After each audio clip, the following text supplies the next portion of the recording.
అన్నీ ఉన్నవాళ్లు కూడా ఒక్కోసారి వణికిపోవడం ఎప్పుడైనా గమనించారా? బయట చూస్తే కొండంత బలముంటుంది, కాని లోపల మాత్రం అంతుచిక్కని భయం. అసలు ఎందుకిలా జరుగుతోంది? ఈరోజు మన విశ్లేషణలో ఈ ఆసక్తికరమైన విషయాన్ని డీకోడ్ చేద్దాం. పైకి సూపర్ సక్సెస్ఫుల్గా కనిపించే వాళ్లల్లో కూడా అకస్మాత్తుగా ఒక రకమైన ఇన్సెక్యూరిటీ కనిపిస్తుంటుంది కదా. అంతా బానే ఉంది కదా, మరెందుకీ ఆందోళన అని మనకనిపిస్తుంది. అయితే ఇది ఈనాటి కార్పొరేట్ లైఫ్లోనో మోడర్న్ సొసైటీలోనో పుట్టుకొచ్చిన సమస్య కాదండోయ్. వేల ఏళ్ల క్రితం జరిగిన మహాభారత యుద్ధంలో కూడా అచ్చమిలాగే జరిగింది. సరిగ్గా ఈ విషయాన్ని అర్థం చేసుకోవడానికి మనం మొదటి విభాగం కురుక్షేత్ర యుద్ధభూమికి, అందులో భగవద్గీత చెప్పిన 2వ శ్లోకానికి వెళ్లాం. భగవద్గీత మొదటి అధ్యాయం 2వ శ్లోకంలో ఒక అద్భుతమైన సన్నివేశముంటుంది. దృష్ట్వాతు పాండవానీకం వ్యూఢం దుర్యోధనస్తదా. అంటే పాండవుల సైన్యాన్ని చూడగానే దుర్యోధనుడు కంగారుగా తన గురువైన ద్రోణాచార్యుడి దగ్గరికి పరుగెట్టుకెళ్తాడు. ఇక్కడ అసలు ట్విస్టేంటంటే కౌరవ సైన్యం చాలా చాలా పెద్దది, పాండవులది వాళ్ల ముందు చాలా చిన్న సైన్యం. అయినా సరే ఆ చిన్న సైన్యం ఎంతో పర్ఫెక్ట్గా ఒక పద్ధతిలో నిలబడి ఉండటం చూసి అంతటి దుర్యోధనుడిక్కూడా సడన్గా లోపల ఉణుకు పుట్టింది. దీనే మనం 2వ విభాగంగా బాహ్య సంపద, అంతర్గత శూన్యం అని చెప్పుకోవచ్చు. ఇక్కడే దుర్యోధనుడి సైకాలజీని మనం కొంచెం డీప్గా అర్థం చేసుకోవాలి. ఆయన గురువు దగ్గరికి వెళ్ళింది గౌరవంతో కాదు, భయంతో, తన లోపల మొదలైన ఆందోళనను కవల్చేసుకోవడానికి. ఒకవైపు చూస్తేనేమో లక్షలాది మందితో కౌరవ సైన్యం, కాని ఒక్కటే గందరగోళం.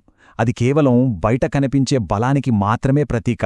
మరోవైపు పాండవుల చిన్న సైన్యం ఎంతో క్రమశిక్షణతో, ధర్మం వాళ్ల వైపు ఉందనే ప్రశాంతతతో ఉన్నారు. మనం లోపల ఏదైనా తప్పు చేస్తున్నప్పుడు కరెక్ట్గా ఉన్నవాళ్లని చూస్తే చాలు, తెలియకుండానే ఒక అపరాధ భావం వచ్చేస్తుంది కదా. అప్పుడు వాళ్ల బలం తక్కువే అయినా మనకు మాత్రం అదొక పెద్ద సునామీలా కనిపిస్తుంది. దీన్ని బట్టి మనకొక పవర్ఫుల్ పాయింట్ అర్థమవుతుంది. ఆందోళన అనేది అహంకారానికి ఉండే ఒక నీడలాంటిది. అవును, మనలో అంతర్గత శాంతి లేదా ధర్మం లేనప్పుడు బయట ఎదురయ్యే చిన్న ప్రాబ్లం కూడా ఎవరెస్ట్ అంత ఎత్తులో కనిపిస్తుంది.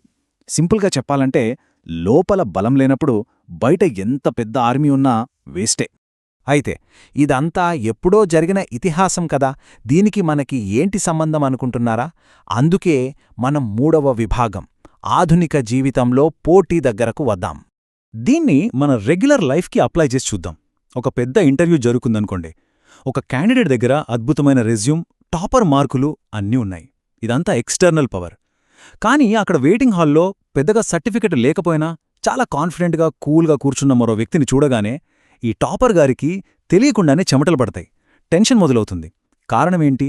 కేవలం అంకెలు, కాగితాలు అనేవి మన ఇన్నర్ క్యారెక్టర్ని ఎప్పటికీ భర్తీ చేయలేవు. మరి ఈ టెన్షన్ని ఎలా చేయించాలి?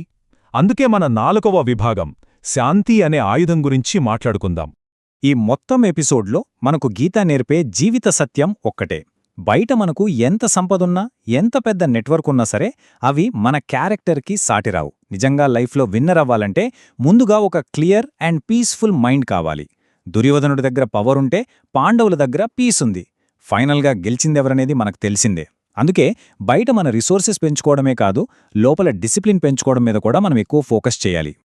సో ఈనాటి విశ్లేషణ ముగించే ముందు మనల్ని మనం అడుక్కోవాల్సిన ఒక పవర్ఫుల్ ప్రశ్న ఉంది. మనం కేవలం మన చుట్టూ ఉన్న సైన్యాన్ని, వనరులని మాత్రమే పెంచుకుంటున్నామా? లేక మన అంతరంగాన్ని, మన ధర్మాన్ని బలపరుచుకుంటున్నామా? ఎందుకంటే లోపల గెలిచిన వాడే బయట కూడా గెలవగలడు. ఒక్కసారి దీని గురించి ఆలోచించండి. మరో ఆసక్తికరమైన విశ్లేషణతో మళ్ళీ కలుద్దాం.